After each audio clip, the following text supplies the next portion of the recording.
Alô, irmãos, irmãs em Cristo Jesus.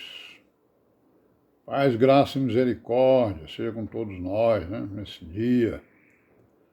É o 27, né? De fevereiro de 2023. Graças a Deus, né? Estamos aqui vivos, né? Em obediência, meditação, né? Exortação, consolo, vigilância, oração, seguindo aí o caminho das virgens prudentes, né? Em direção à Nova Jerusalém. Graças a Deus. Né, irmãos? Amém, né? Graças a Deus. Meio de março está vindo aí, né? Está correndo aí, né? Estamos cada vez mais perto daquele grande dia, né? Que é a nossa esperança. Que é o arrebatamento da igreja, né? Para podermos participar, né? Das bodas do Cordeiro lá na Nova Jerusalém, né? E graças a Deus. E amém. E vamos em frente, né, irmãos? Então, vamos continuar aí com a nosso pequeno vídeo, né? Sobre a história aí desse cristianismo, né? Onde a igreja está aí no meio, né?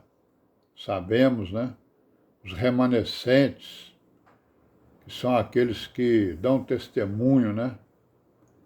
Da palavra genuína, pregada, né? Ensinada pelos apóstolos, pelos profetas, onde Jesus Cristo é a principal pedra da esquina.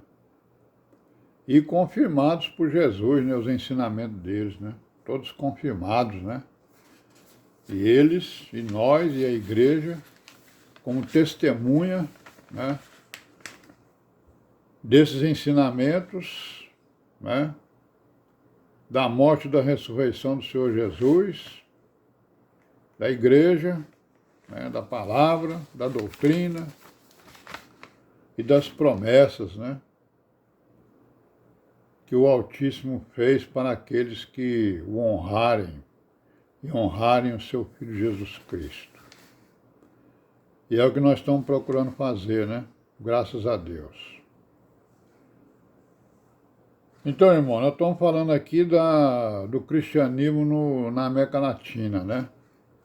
E nós vimos aí no vídeo anterior que apareceram lá numa época aí do desenvolvimento da América Latina, depois da independência, né, das colônias, apareceram 3 movimentos, né, na América Latina que estão interligados, né, que são a maçonaria, como nós vimos, o positivismo e o protestantismo, né. Então, depois das independências, né, das colônias, foi que apareceu o protestantismo aqui na América Latina. Depois de 1815, né, 1820, né, foi mais ou menos quando começaram as independências na América Latina, né. Então é o seguinte, vamos ver aqui, a maçonaria ela teve início em Londres, né, na Inglaterra, em 1717, estabeleceu-se na França, né, em 1725, a primeira loja maçônica foi fundada, né, foi fundada quando? Em Portugal, né, em 1735, certo? Aí de Portugal ela veio para cá, né? Então no final do século XVIII, ela instalou-se no Brasil, né, com o objetivo de quê? De tomar parte na Guerra da Independência do Brasil, né? Certo? No movimento, né, de independência. E depois participar também na destruição da monarquia, né? Do império, né? Pelo que teve grande apoio, inclusive, da hierarquia da Igreja Romana. né? Então a Igreja Católica Romana, que dominava a colônia, apoiou, né? Quer dizer, entrou na briga política e apoiando, juntamente com a maçonaria, apoiando a independência do Brasil e depois, né, a destruição do Império, né? Destruição, né, do imperador. Aí o outro movimento foi o positivismo, né, que passou a ter influência no Brasil a partir de 1874. O positivismo, ele defende o quê? O positivismo, ele defende Deus, a família e a propriedade, né? O positivismo defende a família, a liberdade, né, a personalidade, a moral, né, certo?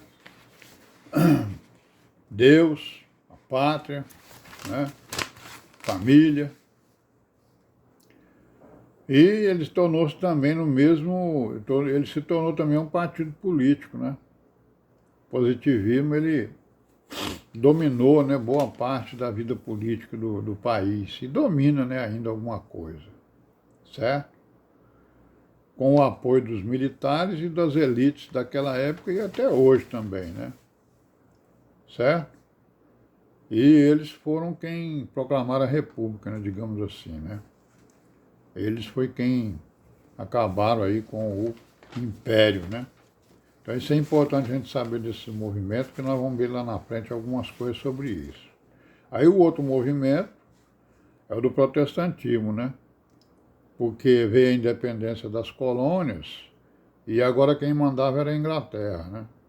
Certo? Não era mais Portugal e a Espanha, que eram católicos. Aí então foram abertas as portas, né, para o movimento protestante, certo? Que ao lado dos outros dois movimentos, né, ele tinha como objetivo quebrar as estruturas agrárias conservadoras, né? Porque o catolicismo romano se identificava exatamente com o feudalismo, né? Se identificava e fortalecia, né, os grandes donos das terras lá na Europa e aqui também no Brasil, né? Então, por isso, eles, né, queriam quebrar, então, essas estruturas agrárias. Não é isso? Então, isso é muito importante a gente saber, porque lá na frente a gente vai ver que começaram a aparecer outros movimentos, né? Então, o Brasil, né, dentro da América Latina, ele foi palco de uma questão religiosa, né, e política, certo? Desde 1850. E que teve seu ponto alto entre os anos de 1872 a 1875. Então vamos ver rapidamente o que foi isso aqui, né? O que era a Igreja Católica, né?